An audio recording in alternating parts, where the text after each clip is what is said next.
পুলিশকে তো রিঅর্গানাইজ করতে হবে।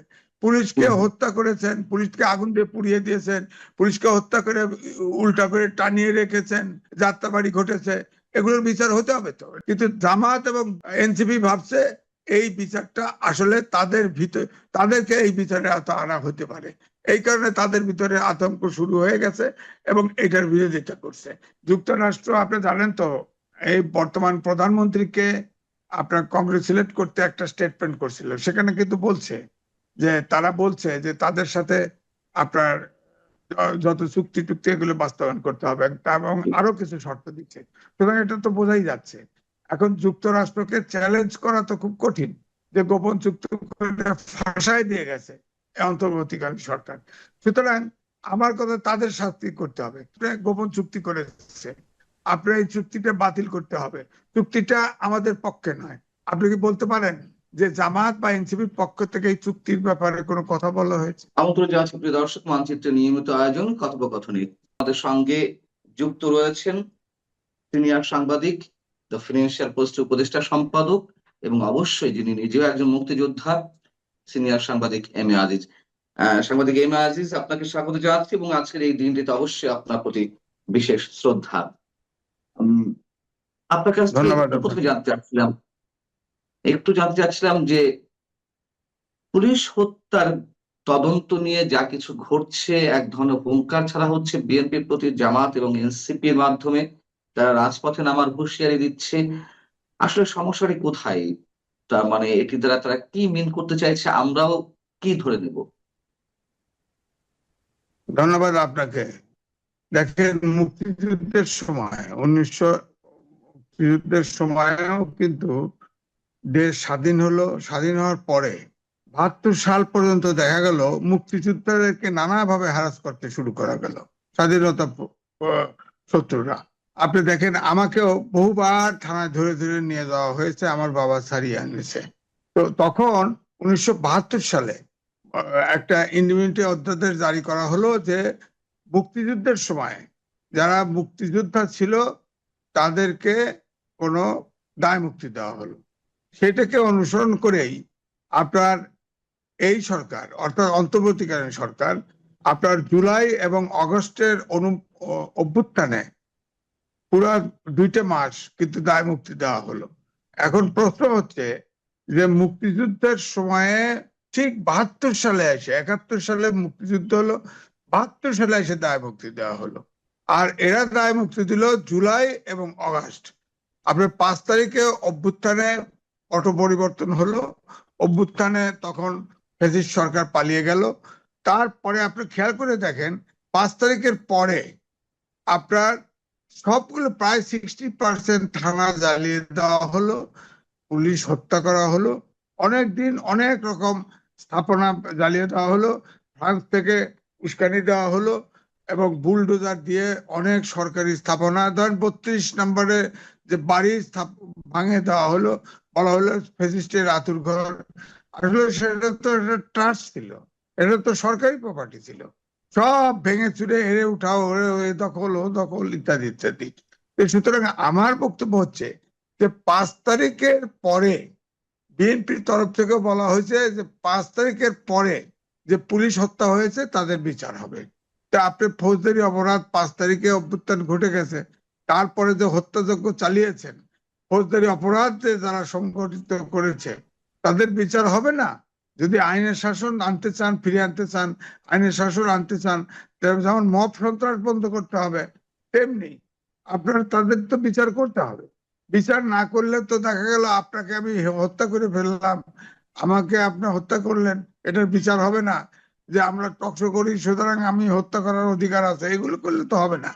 দেশে মব সন্ত্রাস এবং আইনের শাসন, সুশাসন, যেন অভ্যুত্থানের সময়ে পরোক্ষভাবে যেটা ছিল গণতন্ত্র, আইনের শাসন, সুশাসন, তা আইনের শাসন যদি আপনি করতে চান তাহলে তো আপনার পুলিশ দিয়ে হত্যা করা হয়েছে, পুলিশ এখনো ট্রমাতে ভোগে। আপনি দেখেন, মাহাদি নামে একটা ছেলে, সে থানায় ঢুকে বলল না যে আমরা থানা জ্বালিয়ে দিয়েছি, পুলিশ হত্যা করেছি, আমার 2 জনকে ছেড়ে দিতে হবে, এবং ছেড়ে দিল ঠিকই। আবার কোর্টে গেল, কোর্টে দেওয়ার পরে আবার সাথে সাথে রাত্রে জামিন দিয়ে দিল। তার মানে আপনি খেয়াল করে দেখেন, পুলিশও টমাতে আছে, বিচারকও টমাতে আছে। সুতরাং আইনের শাসন এখন প্রতিষ্ঠা করতে হবে। আগের থেকে শুরু করে সব হত্যার যেমন বিচার করতে হবে, তেমনি এখনো যদি এরকম কোথাও মব সন্ত্রাস হয়, কোথাও যদি কাউকে হত্যা করা হয়, এটার অবশ্যই বিচার করতে হবে এবং কঠোরভাবে বিচার করতে হবে।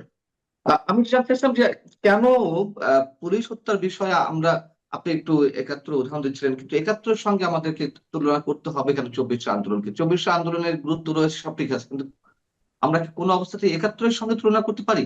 আর দ্বিতীয় কথা হচ্ছে যে প্রশ্নটি প্রথমে আমার ছিল যে জামাত এবং এনসিপি এই বিচারটি চাইছে না, তার মানে কি ক্লিয়ার যে পুলিশ হত্যা তারা করেছে, এই জন্য তারা এই হত্যাকাণ্ডে কোনো ধরনের বিচার চাইছে না? বিষয়টা হচ্ছে, যারা মুক্তিযুদ্ধ দেখে নাই, যার বাবা দেখে নাই, যার দাদা দেখে নাই, তারা মুক্তিযুদ্ধ সম্পর্কে ধারণা করতে পারবে না। মুক্তিযুদ্ধের সাথে এই দেশের কোনো আন্দোলন তুলনাযোগ্য না। কিন্তু তারা মুক্তিযুদ্ধের সাথে এই জন্যই তুলনা করে আইনটা ইন্ডিপেন্ডেন্ট দেওয়ার চেষ্টা করেছে যে মুক্তিযুদ্ধের সময় দেওয়া হয়েছে, কিন্তু খেয়াল করে নাই যে মুক্তিযুদ্ধের সময় এটা ৭২ সালে দেওয়া হয়েছে, ৭১ সালে মুক্তিযুদ্ধ হয়েছে এবং মুক্তিযুদ্ধ পিরিয়ডের জন্য দেওয়া হয়েছে। এখন আপনি এখনো পুলিশ মারবেন, এই তো আমি উদাহরণ দিলাম মাহাদি নামের ছেলেটা যা করলো। এখন তাদের জামাত এবং এনসিপি, এনসিপি তো এটা ঠিক অভ্যুত্থানের অগ্রভাগে ছিল এবং ওই সময় যারা আন্দোলনে ছিল তারাই তো আপনার পুলিশকে হত্যা করেছে। তাদের ধারণা যে এই পুলিশের হত্যার যদি বিচার হয় তাহলে তাদের ভিতরে ফাঁসবে, কিন্তু তাদের ভিতরে তো ফাঁসবে না। ফাঁসলে তো ওই অভ্যুত্থানে তো সব শক্তি ছিল, সব শক্তি, হ্যাঁ, ছাত্র অগ্রভাগে ছিল। দেশ স্বাধীন না, ৫২ সাল থেকে সব আন্দোলনে ছাত্র অগ্রভাগে ছিল, কিন্তু এই ছাত্ররা যত বিতর্কিত হয়েছে এবং সুতরাং তাদের ভিতরে একটা ভয় ঢুকেছে। যেমন এনসিপি গোটা আপনার জামাতের সাথে যোগদান করেছে, এখন জামাতের ভয়েস এবং এনসিপির ভয়েস এক। তাদের ধারণা যে তাদের বিচার করার জন্য তাদেরকে নিয়ে এই পুলিশের ভিতরে বিচার করা হবে, তাদের ভিতরে আতঙ্ক থেকে এটা করা হচ্ছে। তা আমার কথা হচ্ছে যে পুলিশ সমাজ থেকে বের করতে, পুলিশ ছাড়া তো চলতে পারবেন না। যাই বলেন, পুলিশকে তো রিঅর্গানাইজ করতে হবে। পুলিশকে হত্যা করেছেন, পুলিশকে আগুন দিয়ে পুড়িয়ে দিয়েছেন, পুলিশকে হত্যা করে উল্টা করে টানিয়ে রেখেছেন, যাত্রাবাড়ি ঘটেছে, এগুলোর বিচার হতে হবে। তো এটা তো অভ্যুত্থানের পরে তো ঘটনা, বলা তো হয় নাই যে অভ্যুত্থানের সময় ৫ তারিখে যা ঘটেছে তা করতে হবে না। ৫ তারিখের বলা হয় নাই, বলা হয়েছে ৫ তারিখের পরে যে পুলিশ হত্যা হয়েছে তাদের বিচার। তো তারা নাগরিক না দেশের, তাদের বিচার হবে না। কিন্তু জামাত এবং এনসিপি ভাবছে এই বিচারটা আসলে তাদের ভিতরে, তাদেরকে এই বিচারে আনা হতে পারে, এই কারণে তাদের ভিতরে আতঙ্ক শুরু হয়ে গেছে এবং এটার বিরোধিতা করছে। কিন্তু আমি মনে করি আইনের শাসন যদি চান, সুশাসন যদি চান, তাহলে সব হত্যাকাণ্ডের বিচার হবে। এমনকি এমনকি আমি বলবো যে এই যে মব সন্ত্রাস করে যত জায়গা ভাঙা হয়েছে, যত কিছু দখল করা হয়েছে, যতগুলো জ্বালাও করা হয়েছে, সবকিছু বিচার হওয়া উচিত, যাতে ভবিষ্যতে আপনার নেপালে হয়েছে না, ছাত্র আন্দোলন করছে না, শ্রীলঙ্কায় করছে না, তারা তো শিক্ষা প্রতিষ্ঠানে ফেরত গেছে। ওখানে তো প্রধানমন্ত্রীর দায়িত্ব নিয়েছে এক স্পিকার, সাথে সাথে নেপালে তো বলে দিয়েছে প্রথম শর্তই হচ্ছে তাদের শিক্ষা প্রতিষ্ঠানে ফেরত যেতে হবে, গেছে তো, এবং সরকার চলছে তো। সুতরাং আমাদের ইউনূস তাদেরকে ব্যবহার করতে চেষ্টা করেছে, তাদেরকে রাজনৈতিক দল করিয়েছে এবং দেশের অশান্তি যত তৈরি করা এই ডক্টর মোহাম্মদ ইউনূসের সরকার এটা করেছে এবং দেশটাকে ফোকলা বানিয়ে ফেলছে। বিশ্বব্যাংকের জরিপে বলা হয়েছে এই বছরের শেষে 3.5% জিডিপি হবে, অর্থাৎ সামনে দুর্ভিক্ষ হওয়ার সম্ভাবনা আছে। এই দেশকে আপনার ধরে রাখতে হলে, দেশকে টিকে রাখতে হলে আপনার আইন আইন অর্থনীতি থেকে শুরু করে সবকিছু ঠিক করা, এটা কিন্তু আমি মনে করি 3 মাসেও সম্ভব না, 180 দিনও। কিন্তু যাত্রা শুরু করতে হবে। আমার কথা হলো যাত্রাটা যদি জনগণের কাছে, ওই পিপুলস পারসেপশন বলছি, জনগণ যদি মনে করে সরকার আন্তরিকভাবে চেষ্টা করছে, তাহলে কিন্তু জনগণ সময় দিবে, নাহলে জনগণ সময় দিবে না। তো ডক্টর মোহাম্মদ ইউনূস এবং তার উপদেষ্টা পরিষদের সদস্যদের বিরুদ্ধে যে পরিমাণ দুর্নীতি অভিযোগ দুদকে জমা হচ্ছে এবং তার আগে থেকেই সাধারণ মানুষের একটি চরম দাবি যে এই উপদেষ্টা পরিষদ সদস্যরা যে দুর্নীতি করেছে, যে অনিয়ম করেছে, সেটির বিচার করা হোক। এবং একই সঙ্গে সিপিডি বলে রেখেছে সংবাদ সম্মেলনের মাধ্যমে, সেন্টার ফর পলিসি ডায়ালগ, যে তারা নির্বাচনের মাত্র ৩ দিন আগে যুক্তরাষ্ট্রের সঙ্গে যে চুক্তি করেছে তা অবশ্যই বাতিল করতে হবে এবং কোনো অবস্থাতে এই চুক্তি গ্রহণযোগ্য নয়। আপনার মন্তব্য? শোনেন, 1 নম্বর কথা হলো গোপন চুক্তি করে এসেছেন আমেরিকার সাথে। এই চুক্তি বাতিল করা খুব কঠিন আছে। দেখেন না, আমেরিকা ইরাকে দমন নড়িয়াকে তুলে নিয়ে আইছে, হুম, আপনার ভেনেজুয়েলার প্রেসিডেন্ট তুলে নিয়ে এসে বিচার করতেছে। এটা বড় কঠিন। সুতরাং এটা যে গোপন চুক্তি, এই সরকারের অন্তর্বর্তীকালীন সরকারের করার ম্যান্ডেট ছিল না, এ কারণেও তাদের বিচার হওয়া উচিত। তারপরে ধরেন সংবিধান 106 অনুচ্ছেদ অনুযায়ী এই সরকার রেফারেন্স নিয়ে 148 অনুচ্ছেদ অনুযায়ী সরকার ওথ নিয়েছে সংবিধান সমুন্নত রাখার জন্য। সংবিধানের কোন মৌলিক সংস্কার তারা করতে পারে না, সংবিধানের সাথে সাংঘর্ষিক কোন সংস্কার তারা করতে পারে না। তারপরে ধরেন সংবিধানে ছিল বঙ্গবন্ধুর ছবি সব আপনার এমবেসিতে টানানো থাকবে। এক লেডি উপদেষ্টা এক দেশে গেছে, যা দেখছে, দেখার পরে ওখান থেকেই সব ছবি নামায় দিছে। তার বিচার হবে না? বিচার হতে হবে তো। যারা সংবিধান সমুন্নত রাখার জন্য ওথ নিল এই রাষ্ট্রপতির কাছে, যারা সংবিধান ভায়োলেট করছে তারও বিচার করতে হবে।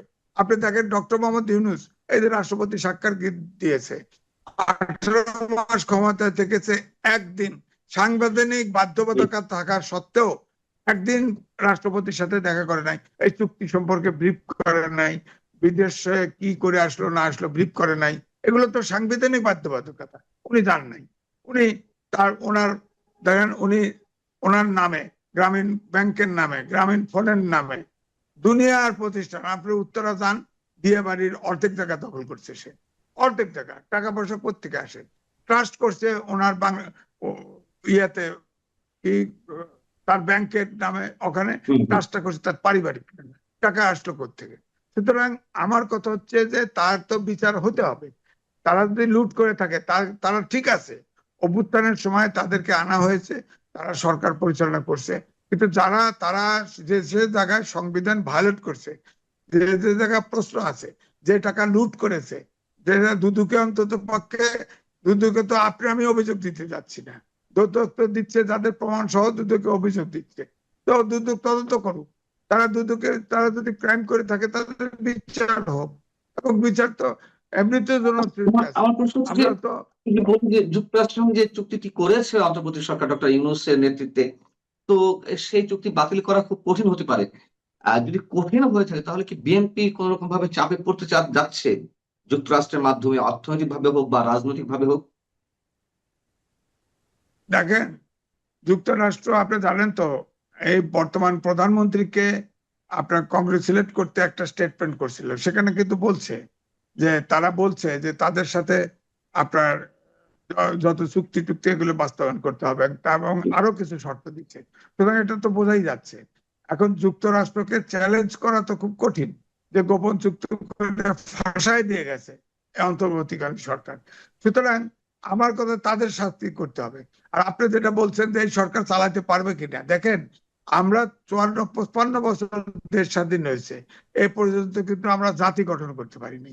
আপনি খেয়াল করে দেখেন, অন্তত ইংরেজি, বাংলা, আলিয়া মাদ্রাসা, কওমি মাদ্রাসা সহ অন্তত পক্ষে 12 প্রকারের শিক্ষা ব্যবস্থা আছে, এবং সবাইকে মাস্টার ডিগ্রি দেওয়া হয়, যার ফলে আমরা কোনো জাতীয় ইস্যুতে একমত হতে পারি না। আপনার সবগুলো চিন্তা, আমাদের 12 প্রকার চিন্তা করি, এই জাতি তো আমরা গঠন করতে পারি নাই। আজকে তো ধরেন, এই যে বললেন আপনি গোপন চুক্তি করেছে, আপনার এই চুক্তিটা বাতিল করতে হবে, চুক্তিটা আমাদের পক্ষে নয়। আপনি কি বলতে পারেন যে জামাত বা এনসিপির পক্ষ থেকে এই চুক্তির ব্যাপারে কোনো কথা বলা হয়েছে? আমরা তো একবার বলতেছি সরকারের পক্ষেও সম্ভব নয় চুক্তি বাতিল করা, বলছি, কিন্তু চুক্তির বিপক্ষে অবস্থান নিয়েছি। এটা আমাদের দেশের স্বার্থে নয়। আমরা তুলা আনবো, আমরা তাদের গম আনবো, আমরা তাদের অস্ত্র আনবো, আমরা তাদের বিমান আনবো, ইত্যাদি ইত্যাদি শর্ত দিয়ে গোপন চুক্তি করছি। এখন আরো চুক্তির ভিতরে কে আছে কে জানে। তাদেরকে আমরা এই এই প্রায় 80টা দেশে তাদের সেনা ঘাঁটি আছে। আর বাংলাদেশের দ্বীপের সেনা ঘাঁটি হবে কিনা, এগুলো আছে কিনা, ধরেন এই যে মানবিক করিডোর নামে একটা হয়েছে, এটা হচ্ছে কিনা, আপনার ধরেন এই যে আমাদের পোর্টের একটা দিয়ে দেওয়া হয়েছে, এগুলো আর কি কি দেওয়া হয়েছে আমরা তো জানি না। সুতরাং অন্তত পক্ষে এই সরকার যে চুক্তিটা হয়েছে, চুক্তিটা খোলসা করা এবং নতুন করে নেগোশিয়েট করা, এবং নেগোশিয়েট না করলে এই যে ফরেন মিনিস্টার বানানো হয়েছে, তিনি তো এগুলোর ভিতরে ছিল, তার দায়িত্ব ছিল না? নিরাপত্তা খলিলুর রহমান, তার তো এই সরকার, বর্তমান সরকার তার পদত্যাগ চেয়েছিল, তাকে কেন ফরেন মিনিস্টার বানালো? বিএনপির লোক অভাব ছিল? অভাব ছিল? আপনি গভর্নর সরাই দিতে পারলেন, তাকে কেন আনলেন? এটা তো জনগণের ভিতরে পারসেপশন খারাপ যে এই লোককে কেন ফরেন মিনিস্টার বানানো হলো। আর কারণটা কি? তার ভিতরে তো অভিযোগ আছে যে বিদেশি নাগরিক, তাকে কেন ফরেন মিনিস্টার বানানো হলো? এবং তাকে সে ইউনিসের লোক ছিল, ইউনিসেন তাকে নিরাপত্তা উপদেষ্টা বানিয়েছিল, তাকে বলো যে এই চুক্তি খোলসা করা হোক এবং সরকারের ভিতরে তাকে বলা হোক যে এটা নেগোশিয়েট করা হোক বাতিলের জন্য, না হলে এটা ওপেন করা হোক। অন্তত আমাদের কোন জায়গায় এই সরকার বন্দি করে রেখে গেছে আমরা এটা জানতে চাই। নাহলে আমেরিকাকে হ্যান্ডেল করা বাংলাদেশ সরকারের পক্ষে আসলেই কঠিন। আপনি দেখেন ইসরায়েল বলেন, হ্যাঁ, এই জন্য এটা কঠিন। যতই বলেন এটা কঠিন, এটা ইচ্ছে করলে ফু দিয়ে এটা করা সম্ভব না। এটা আমাদেরকে চালাতে হবে এবং কর ইস্যু জড়িত, এটা নেগোশিয়েট করে এমন একটা জায়গায় নিতে হবে উইন উইন সিচুয়েশন যাতে হয়। আমাদের তো এখন 39% কর, বলেন 40% কর, আবার তুলা আনতে হবে সেখান থেকে, বিমান কিনতে হবে তাদের ওখান থেকে, এগুলো তো জানা মতো হয়ে গেছে। আপনি তুলা এগুলো সব যদি ওখান থেকেই নিয়ে আসেন, যে বেনিফিট, যে ট্যাক্স দিবেন আপনি, তার সিংহভাগ যদি ওখানে আমেরিকার থেকে ইম্পোর্ট করে আনতে হয়, তাহলে আমাদের তো গার্মেন্টস ইন্ডাস্ট্রি ধস নেমে যাবে। হ্যাঁ, আমাদের একমাত্র সবচাইতে এক্সপোর্ট আইটেম হচ্ছে গার্মেন্টস ধ্বংস হয়ে যাবে। সুতরাং এটা তো নেগোশিয়েট করতেই হবে। আমি চুক্তি বাতিল হোক না হোক, কিন্তু একটা ব্যবসায়িক উইন উইন সিচুয়েশনে তো নিতে হবে নিঃসন্দেহে। দেখা যাক বিএনপি কতটা চ্যালেঞ্জের মানে ফয়সলা তারা করতে পারে, কতটা সামনে এগোতে পারে, নিশ্চয়ই আমাদের সেই অপেক্ষাটি রাখতে হবে। আপনি ভালো থাকবেন সাংবাদিক এম এ আজিজ। দর্শক আপনারা যারা শুনছিলেন আপনারা ভালো থাকবেন। আল্লাহ হাফিজ।